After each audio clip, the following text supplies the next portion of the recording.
चलिए ध्यान दीजिएगा, आप लोग का 5 लेसन चल रहा था ना। 5 lesson, the early empire, the early empire यानी प्रारंभिक साम्राज्य। प्रारंभिक साम्राज्य में कल हम इंट्रोडक्शन बता दिए थे और सोर्स ऑफ इंफॉर्मेशन बता दिए थे। दो चीज कल बता दिए थे, इंट्रोडक्शन इसका बता दिए थे, इंट्रोडक्शन और इसी में आपको बता दिया था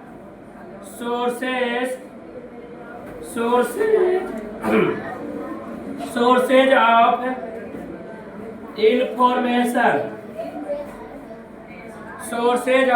इंफॉर्मेशन।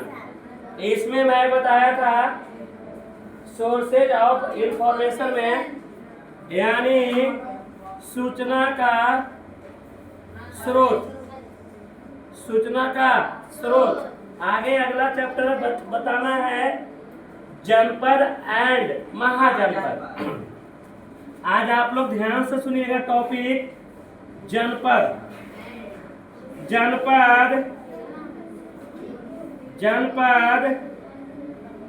एंड महाजनपद।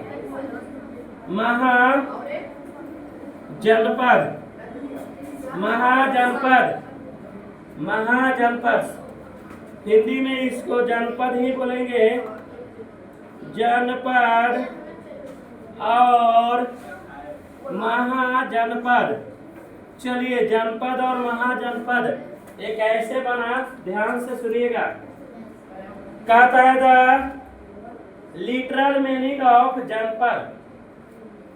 लिटरल मीनिंग मतलब होता है शाब्दिक अर्थ, LITERAL meaning MEANING। Literal meaning मतलब होता है शाब्दिक अर्थ।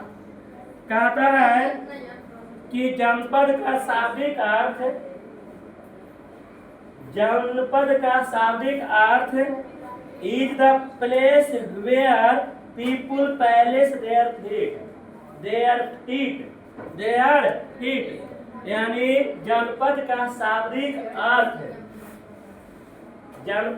शाब्दिक अर्थ किसी स्थान पर पैर जमाए रहना होता है।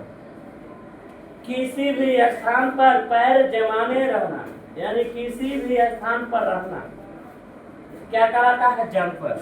ये जनपद का अर्थ होता है, शाब्दिक अर्थ है।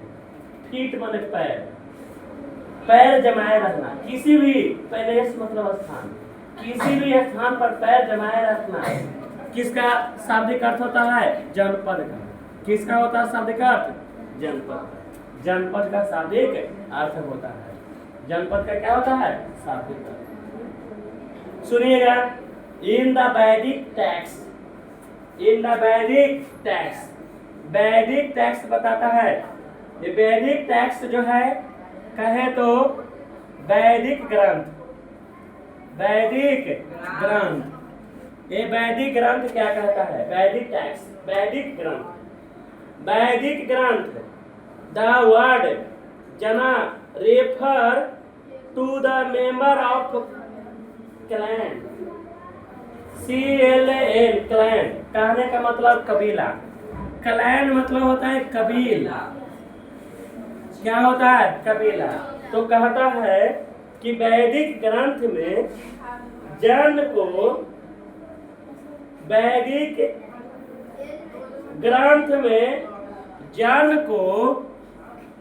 जन को कबीलों के सदस्य कहा गया है।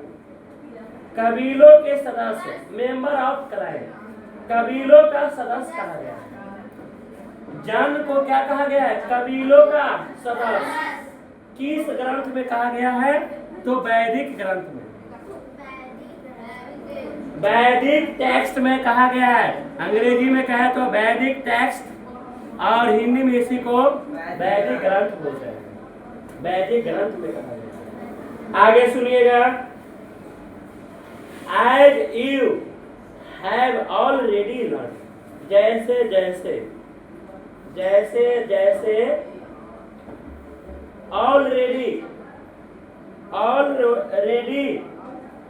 सीखने लगे लोग। The Aryan lived in village, जैसा कि आप जानते हैं पहले ही, जैसा कि आप जानते हैं पहले से कि आर्यन गांव में रहता था। आर्य लोग, ये आर्य लोग कहाँ रहता था? आर्यन यानी आर्य लोग गांव में रहता था, विलेज में रहता था। यानी कहता आर्यन लिव्ड इन विलेज, आर्य कहाँ रहता था? गांव में रहता था। और these village were known as Janapada, उसके गांव को जनपद कहा जाता था, उसके गांव को जनपद के नाम से जाना जाता था। आर्यन के गांव को ही जनपद नाम से जाना जाता था। जहाँ आर्यन लोग रहते थे उसी गांव को किस नाम से जाना जाता था? जनपद। किस नाम से? जनपद नाम से, जनपद नाम से जाना जाता था, जनपद। आगे सुनिएगा, with the passage of time, with the passage of time, समय के साथ साथ, समय के साथ साथ, with the passage of time, some of these, जनपद, कुछ जनपद, समय के साथ साथ कुछ जनपद, some of these जनपद, कुछ एक जनपद, ग्रीव लार्जर, बड़ा होते गया। समय के साथ साथ कुछ एक जनपद बड़ा होते गया, विशाल होते, लार्ज होते गया। क्या होते गया? लार्ज, बड़ा होते गया। एंड डेवलप्ड, महाजनपद, और उसी को महाजनपद कहा गया। उसी को क्या कहा गया? महाजनपद कहा गया। उसी को महाजनपद कहा गया। उसी को महाजनपद कहा गया। जो जनपद बड़ा हो गया उसको महाजनपद कहा गया। जो जनपद बड़ा हो गया, पहले छोटा था, जैसे आदमी आप लोग समझते हैं, जो छोटा रहता है उसको गांव कहा जाता है, और वो बड़ा हो जाता है, वहां पर विकास हो जाता है, उसको हम लोग शहर कह देते हैं। उसी प्रकार पहले था, छोटा था, विकास नहीं था, तो ये सब ना पढ़े के तो कुछ ना रहेगा, पढ़े को कुछ ना रहेगा, लेकिन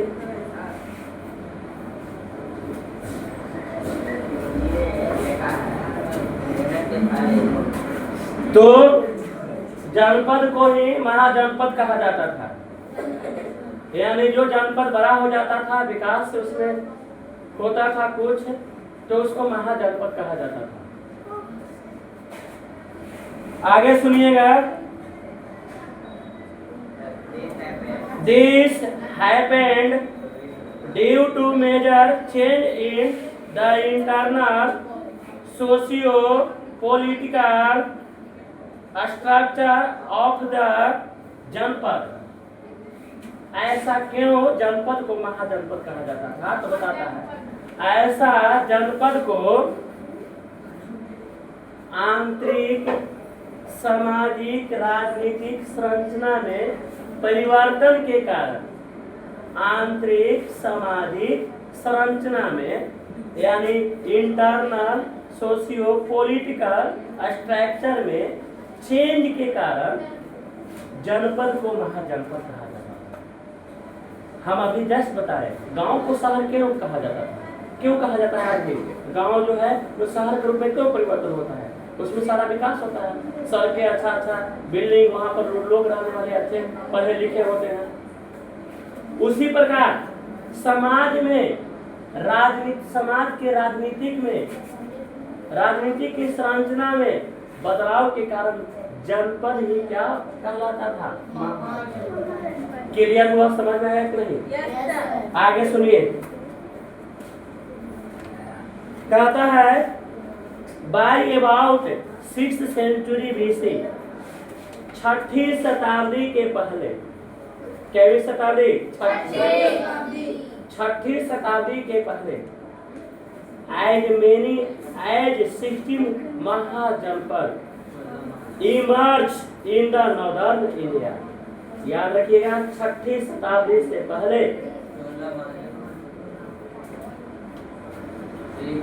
उत्तरी भारत में 16 महाजनपद उभरा था। कितना महाजनपद था? 16। याद रखिएगा नॉर्दर्न इंडिया, उत्तरी भारत में 16 महाजनपद था। कितना महाजनपद उभरा था? 16। याद रखिएगा 16 महाजनपद, कुल टोटल 16 महाजनपद। टोटल महाजनपद कितने? 16। आगे समझिएगा, most of these mahajanapada were named after the ruling or the most important tribe in the area। कहने का मतलब है कि अधिकांश महाजनपद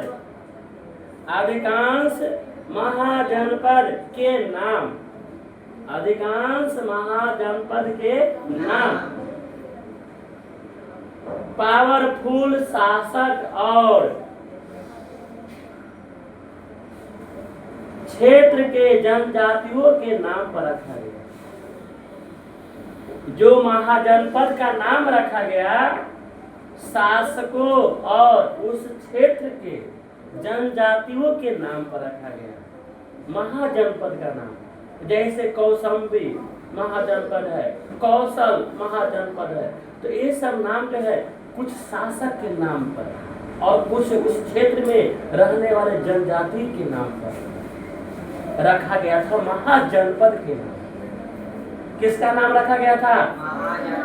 तो याद आप रखिएगा महाजनपद का नाम कैसे रखा गया था, क्यों? क्योंकि उसके क्षेत्र और कुछ शासक के नाम पर रखा गया था। क्षेत्र और शासक के नाम, क्षेत्र और ईच महाजनपद, जितने भी प्रत्येक mahajanapada had a well protected capital. प्रत्येक महाजनपद का एक संरक्षित राजधानी हुआ करता है। प्रोटेक्टेड, संरक्षित, सुरक्षित। प्रत्येक महाजनपद का सुरक्षित राजधानी हुआ करता था, कैपिटल हुआ करता था। क्या हुआ करता था? कैपिटल हुआ करता था प्रत्येक महाजनपद का। आगे हग स्टोन और brick wall were built around the capital. राजधानी के चारों ओर ईंट और पत्थरों से घेराबंदी किया हुआ था। राजधानी को घेराबंदी किया गया था। राजधानी जिस क्षेत्र को जो राजधानी बनाया उसको घेर दिया जाता था ईंट और पत्थर से। ब्रिक्स यानी ईंट से, स्टोन यानी पत्थर से। क्या कर दिया था राजधानी को? क्यों? संभवतः कहता है probably to resist attack of neighbouring kingdom. पड़ोसी राजाओं के अटैक है तो आक्रमण से बचने के लिए राजधानी को घेर देता। पड़ोसी राजाओं के अटैक है तो आक्रमण से बचने के लिए घेर दिया जाता। बात को समझ में इतना है कि नहीं? इसके आगे हम बताएंगे। आगे पढ़ना है आपको अश्वमेध यज्ञ। क्या पढ़ना है? अश्वमेध यज्ञ। आपको मुख्य रूप से आज पढ़ेंगे, ये भी पढ़ ही लेते हैं। अश्वमेध यज्ञ। अश्वमेध यज्ञ।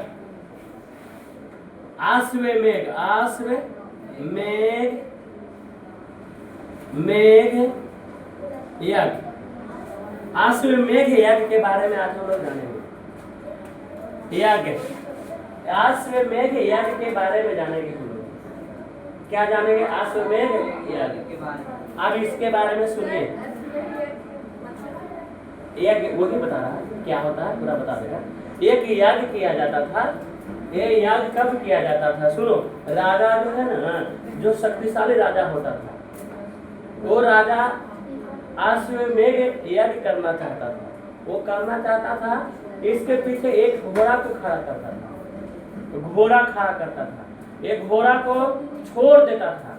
अब घोड़ा के पीछे वो राजा के सैनिक भी रहता था पीछे पीछे। और ये घोड़ा जिस दूसरे शासक के एरिया में घूमता था, जिस दूसरे शासक के एरिया में घोड़ा इधर उधर घूमता था, उस एरिया के शासक जो पहले के राजा था, उसके पहले के राजा के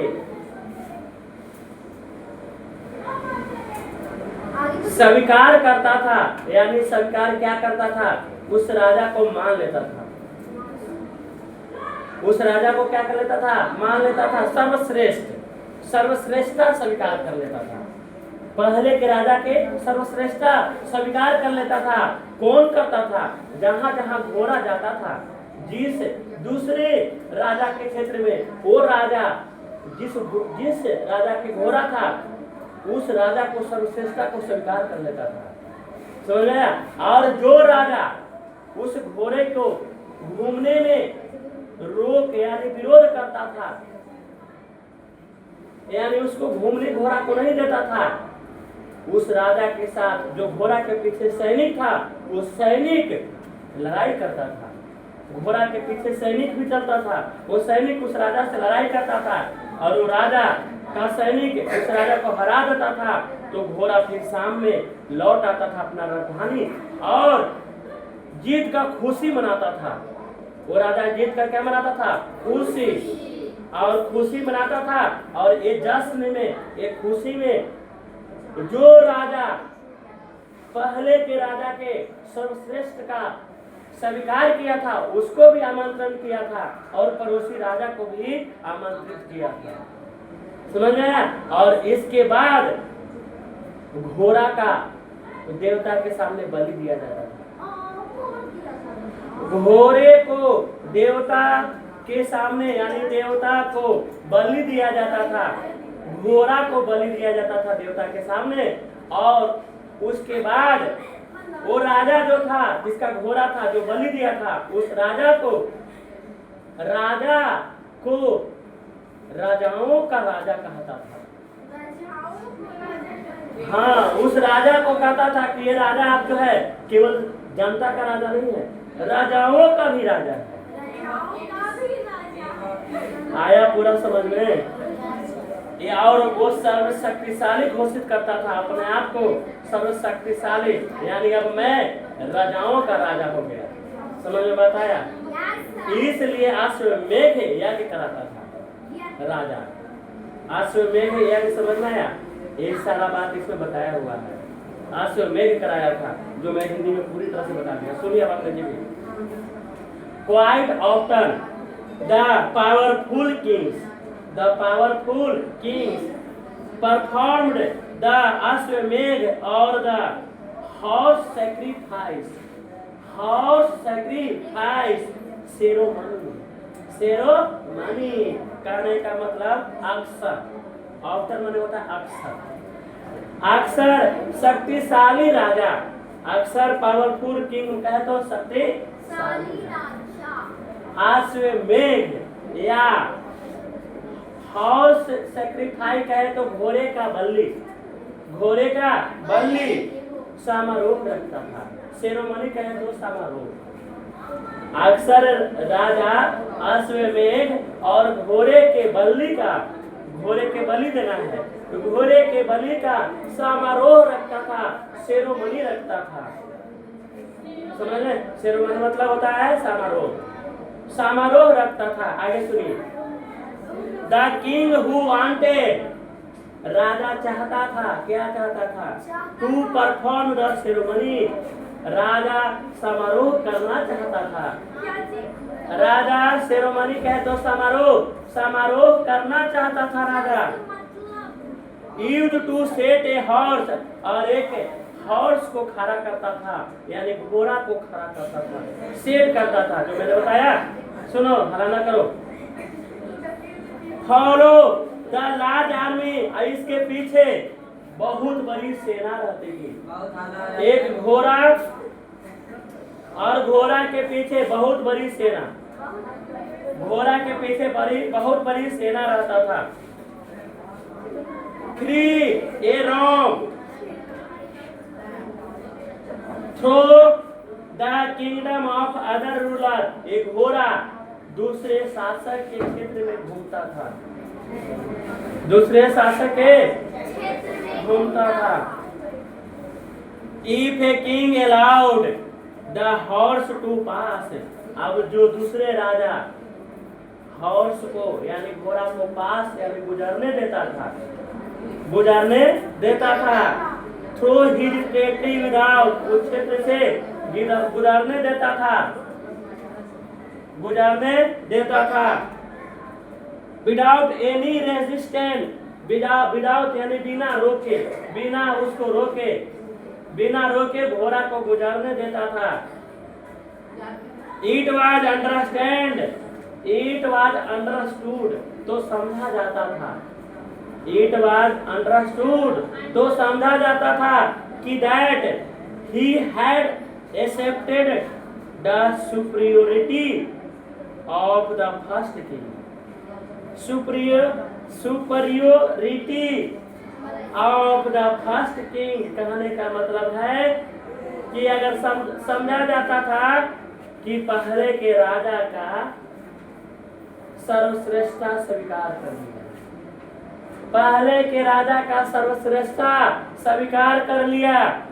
बट इफ ए किंग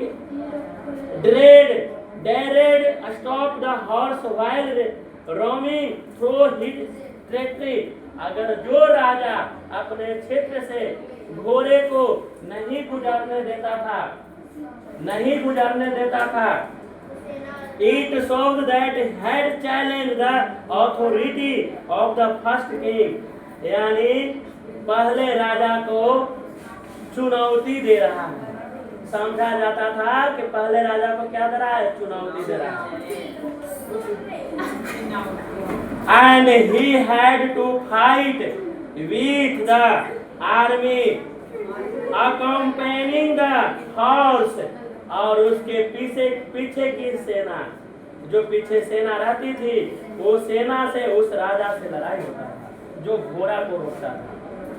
उस राजा से क्या होती थी, लड़ाई होता था।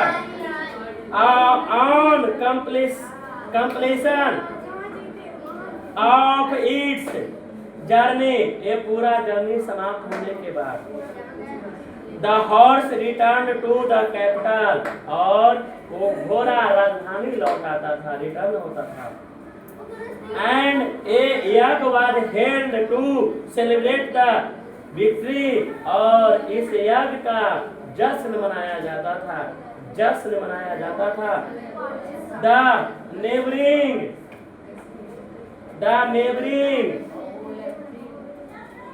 kings as well as the kings of states, पड़ोसी राजा को तथा had accepted the authority of king, जो राजा उसके सर्वश्रेष्ठता को स्वीकार किया, जो राजा उसके सर्वश्रेष्ठता को स्वीकार किया, उस राजा को भी निमंत्रण दिया।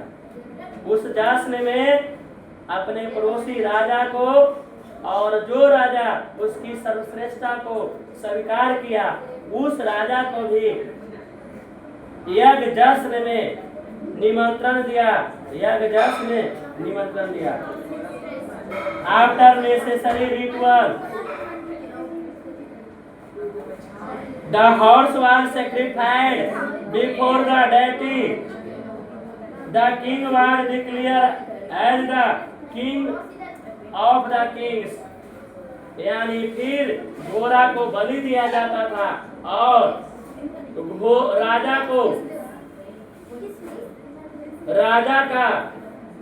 राजा घोषित किया जाता था, राजाओं का राजा घोषित किया जाता था।